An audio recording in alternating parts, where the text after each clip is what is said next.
Have you ever looked at your dog and just wondered what in the world is going on in that furry little head? Well, you're definitely not alone. Today, we're going to dive into the most Googled questions about our canine companions to finally get some answers.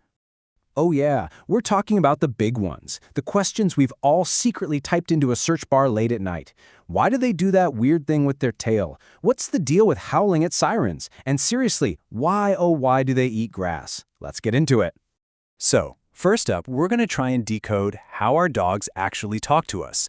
Because every single bark, every lick, and every tail wag is part of this super complex language they're using to communicate. And you know what? It's about time we learn to speak their language. Okay, let's just bust a huge myth right away. We see a wagging tail and we immediately think, oh, what a happy dog. But that's not the whole story, not even close.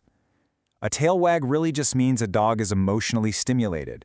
To figure out what they're really trying to say, you have to look at how they're wagging. See, the secret is all in the how, not just the if. A high, furiously wagging tail, that usually means excitement. But if it's held straight out, that's more like a, what's that over there? Pure curiosity.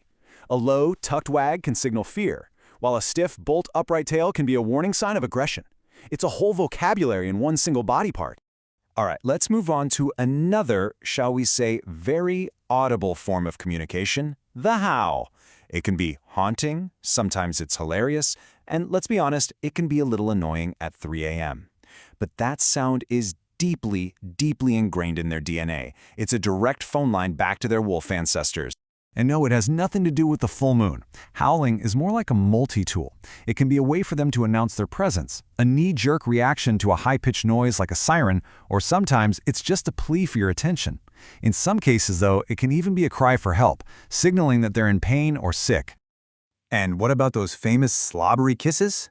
Well, licking is an instinct that starts the moment they're born, when their mother licks them to clean and care for them. As adults, that same behavior becomes a sign of affection and respect. And okay, yeah, they also like the salty taste of our skin, but most of the time, it's their most direct way of saying, I love you.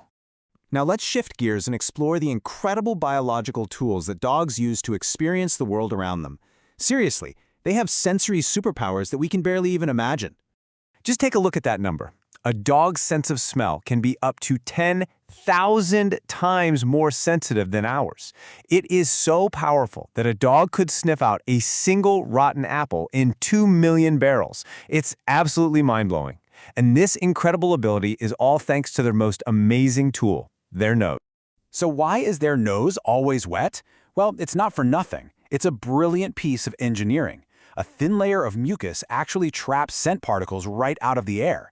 Then the dog licks its nose to taste the smell and get even more information. And as a cool little bonus, it acts like a personal air conditioner, helping them cool down. And what about their eyesight? Well, it's a total myth that dogs are completely colorblind. They just see the world differently. While we humans have 3 types of color receptors in our eyes, dogs have 2. This means their world is painted in these beautiful shades of blue and yellow. Not worse than our vision, just their own unique version of it. And we cannot talk about senses without talking about whiskers. These are so much more than just hairs. They are finely tuned, high-tech sensory equipment. Each whisker is packed with nerves, acting like a little radar system that gives the dog constant information about its surroundings without even having to see. And that is exactly why you should never, ever, ever trim them. Okay, for our next section, let's dig into some of the most puzzling dog behaviors out there. The key to understanding them is realizing that your domesticated, couch-loving pup is still carrying around a survival toolkit from its wild ancestors. This is it, the single most Googled question about dogs. Why do they eat grass? A lot of us think they do it to make themselves throw up when their stomach is upset, but believe it or not, research shows that only happens about 10% of the time.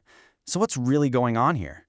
Well, there's no single simple answer, but experts have some pretty compelling theories. It could be an instinctual drive to get more fiber in their diet, or maybe even to treat intestinal parasites. Or, sometimes the simplest answer is the right one. They might just be bored, or maybe they just like the taste. The important thing is just to observe. If it's occasional, it's probably harmless, but if it's happening all the time, it might be a good idea to check in with your vet. All right, let's just address the behavior we'd all rather not talk about. There's actually a scientific name for it: coprophagia. And while it seems totally disgusting to us, in the dog world, it's a behavior that actually has identifiable causes. It's really not as random as it seems. It can be a sign that they're missing some key nutrients. It can also be a physical sign of stress or anxiety. And sometimes it's even a learned behavior. Puppies see their mothers cleaning up after them, and the habit just kinda sticks. And what about when you give your dog that brand new bone and they immediately run and bury it in the backyard? That's not them playing a game, that is a hardwired survival instinct. Their wild ancestors would bury leftover food to hide it from scavengers and save it for later. Your dog is just making a deposit in their personal food bank. Okay, let's move into our final section and look at how these instincts and behaviors play out in our shared modern lives. These questions really get to the heart of that powerful and sometimes kind of complex bond between humans and dogs. So, show of hands, who lets their dog sleep in their bed? Well, if you do, you're in the majority. A whopping 55% of owners do. And you know what? Research actually shows it can be really good for us. The warmth and the steady heartbeat of a dog can reduce stress and insomnia, and it just makes you feel more secure. It strengthens your bond. Now, what about sharing our food? This is where the line between our pet and our partner can get a little blurry, and sometimes even dangerous. This quote from guide dog user Molly Burke really highlights the stakes. For a working service animal, thinking human food is for them can lead to incredibly dangerous distractions, and it can jeopardize their user safety. And this just brilliantly illustrates those stakes. It can cost up to $60,000 to breed, raise, and train a single guide dog. And that entire cost is covered by charities, providing these life-changing partners to people for free.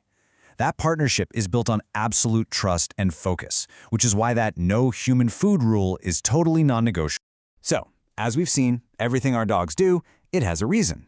From the specific way they wag their tail, to the things they eat, to the twitch of their little paws when they're dreaming. It's all this rich, beautiful tapestry of instinct, emotion, and communication. By understanding these behaviors, we can take better care of our companions and deepen that incredible bond we share.